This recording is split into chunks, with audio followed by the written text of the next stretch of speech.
ॐ श्री परमात्मने नमः।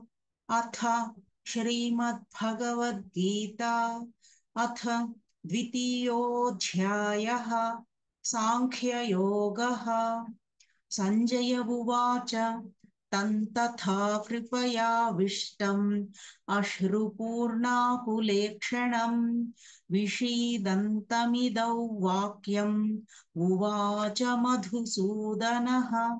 श्रीभगवानुवाच कुतस्त्वाकश्मलमिदम् विषमे समुपस्थितम् अनार्यजुष्टमस्वर्ग्यम् अकीर्तिकरमर्जुन। क्लैब्यं मास्मगमः पार्थ नैतत्त्वय्युपपद्यते। क्षुद्रं हृदय दौर्बल्यं त्यक्त्वोत्तिष्ठ परन्तप। अर्जुन उवाच कथं भीष्ममहं सङ्ख्ये द्रोणं च मधुसूदन इषुभिः प्रतियोत्स्यामि पूजार्हा वरिसूदन। गुरून् हत्वा हि महानुभावान् श्रेयो भोक्तुं भैक्ष्यमपीह लोके। हत्वार्थकामांस्तु गुरूनिहैव भुञ्जीय भोगान् रुधिरप्रदिग्धान्।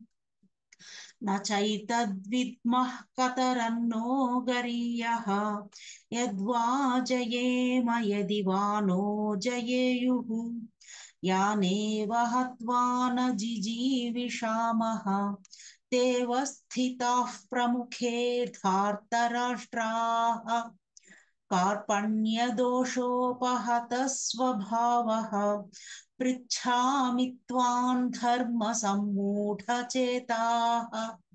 यच्छ्रेयस्यान्निश्चितं ब्रूहि तन्मे शिष्यस्तेऽहं शाधि मां त्वां प्रपन्नम्। न हि प्रपश्यामि ममापनुद्यात् यच्छोकमुच्छोषणमिन्द्रियाणाम्। अवाप्य भूमा वसपत्नमृद्धम् राज्यं सुराणामपि चाधिपत्यम्।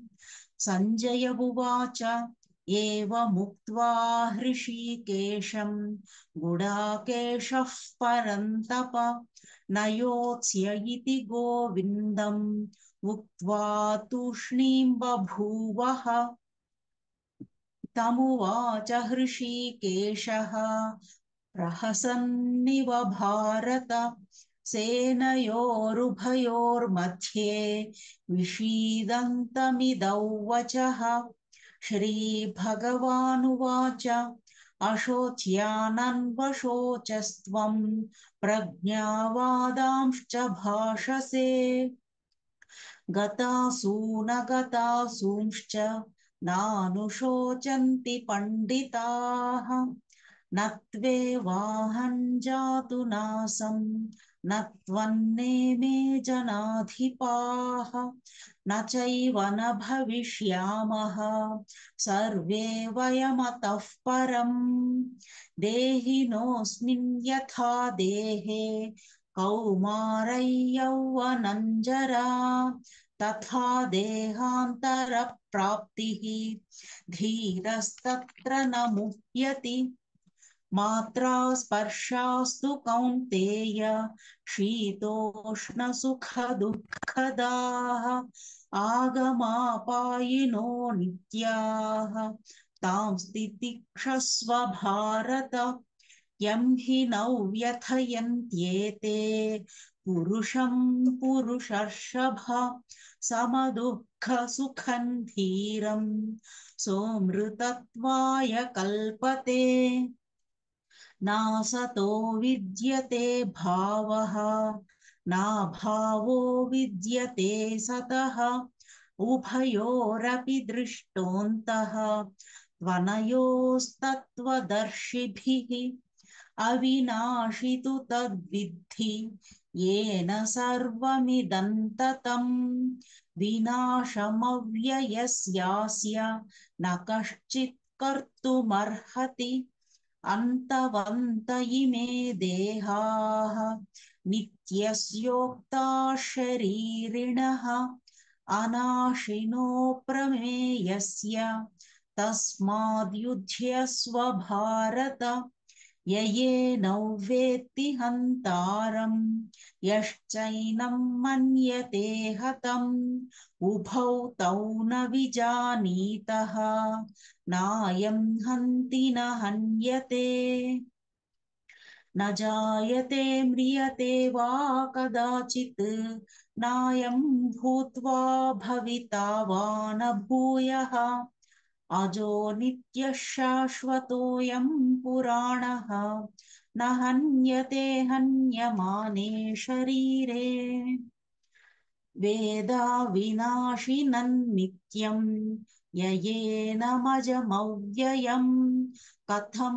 स पुरुषः पार्थ कङ्घातयति हन्तिकम् वासांसि जीर्णानि यथा विहाय नवानि गृह्णाति नरोपराणि तथा शरीराणि विहाय जीर्णान्यन्यानि संयाति नवानि देहि नैनं छिन्दन्ति शस्त्राणि नैनं दहति पावकः न चैनं क्लेदयन्त्यापः न शोषयति मारुतः अच्छेद्योऽयमदाह्योऽयम् अक्लेद्यो शोष्य एव च नित्यः सर्वगतस्थाणुः अचलोऽयं सनातनः अव्यक्तोऽयमचिन्त्योऽयम्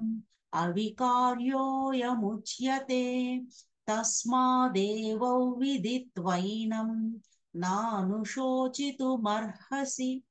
अथ चैनं नित्यजातं नित्यं वा मन्यसे मृतं तथापि त्वं महाबाहो नैवं शोचितुमर्हसि जातस्य हि ध्रुवो मृत्युः ध्रुवं जन्म मृतस्य च तस्मादपरिहार्येऽर्थे न त्वं शोचितुमर्हसि अव्यक्तादीनि भूतानि व्यक्तमध्यानि भारत अव्यक्तनिधनान्येव तत्र का परिदेवना आश्चर्यवत् पश्यति कश्चिदेनम् आश्चर्यवद्वदति तथैव चान्यः आश्चर्यवच्चैनमन्यः शृणोति श्रुत्वाप्येनौ वेद न चैव कश्चित् देहि नित्यमवध्योऽयं देहे सर्वस्य भारत तस्मात् सर्वाणि भूतानि न त्वं शोचितुमर्हसि स्वधर्ममपि चावेक्ष्य न विकम्पितुमर्हसि धर्म्याद्धियुद्धात् श्रेयोऽन्यत् क्षत्रियस्य न विद्यते यदृच्छया चोपपन्नं स्वर्गद्वारमपावृतं सुखिनः क्षत्रियाः पार्थ लभन्ते युद्धमीदृशम् अथ चेत्त्वमिमं धर्म्यं सङ्ग्रामं न करिष्यसि ततः स्वधर्मं कीर्तिं च हित्वा पापमवाप्स्यसि अकीर्तिं चापि भूतानि कथयिष्यन्ति ते व्ययाम् सम्भावितस्य चाकीर्तिः मरणादतिरिच्यते भयाद्रणादुपरतं मंस्यन्ते त्वां महारथाः येषां च त्वं बहुमतः भूत्वा यास्यसि लाघवम् अवाच्य वादांश्च बहून् वदिष्यन्ति तवाहिताः निन्दन्तस्तव सामर्थ्यं ततो दुःखतरन्नु किम् हतो वा प्राप्स्यसि स्वर्गं जित्वा वा भोक्ष्यसे महीम् तस्मादुत्तिष्ठ कौन्तेय युद्धाय कृतनिश्चयः सुखदुःखे समे कृत्वा लाभालाभौ जयाजयौ ततो युद्धाय युज्यस्व नैवं पापमवाप्स्यसि एषा ते भिहिता साङ्ख्ये बुद्धिर्योगे त्विमां शृणु बुद्ध्या युक्तो यया पार्थ कर्मबन्धं प्रहास्यसि नेहाभिक्रमनाशोऽस्ति प्रत्यवायो न विद्यते स्वल्पमप्यस्य धर्मस्य त्रायते महतो भयात् व्यवसायात्मिका बुद्धिः एकेह कुरु नन्दन बहुशाखा ह्यनन्ताश्च बुद्धयो व्यवसायिनाम् यामिमां पुष्पिता वाचं प्रवदन्त्यविपश्चितः वेदवादरताः पार्थ नान्यदस्तीति वादिनः कामात्मानः स्वर्गपराः जन्मकर्मफलप्रदां क्रियाविशेषबहुलां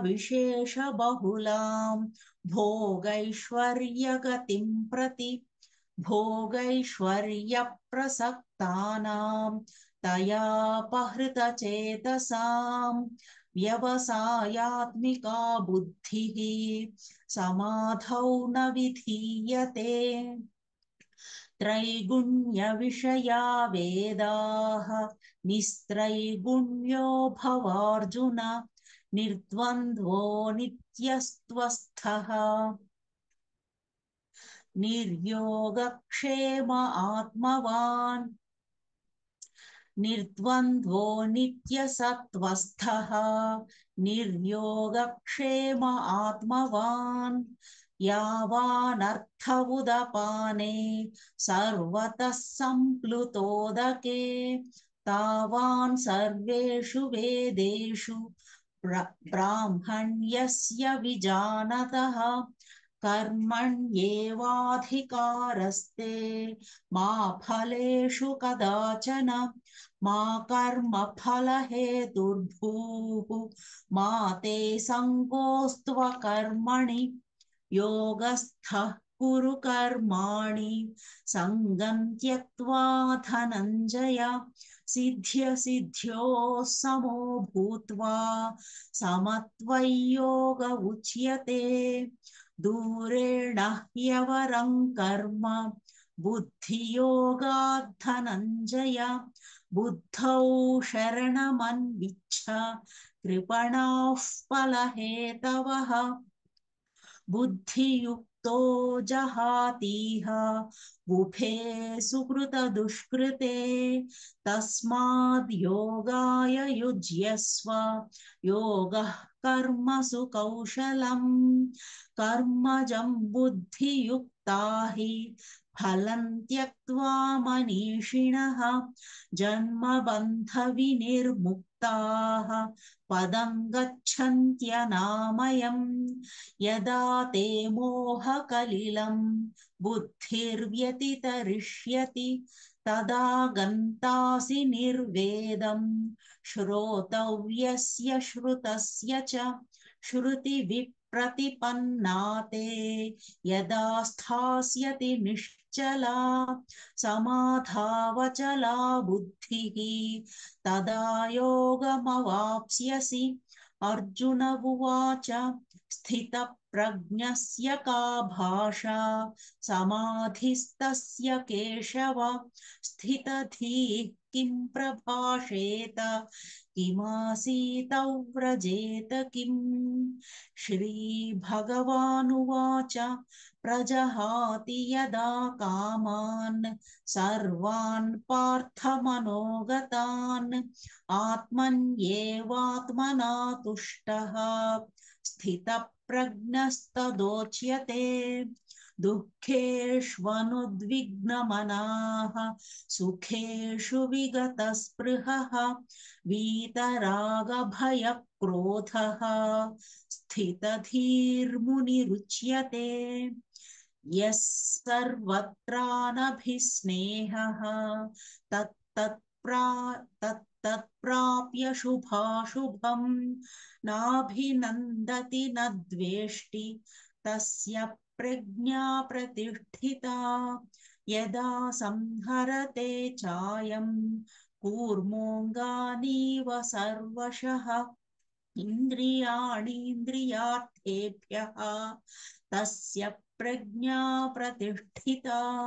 विषया विनिवर्तन्ते निराहारस्य देहिनः ससवर्जं रसोऽप्यस्य परं दृष्ट्वा निवर्तते।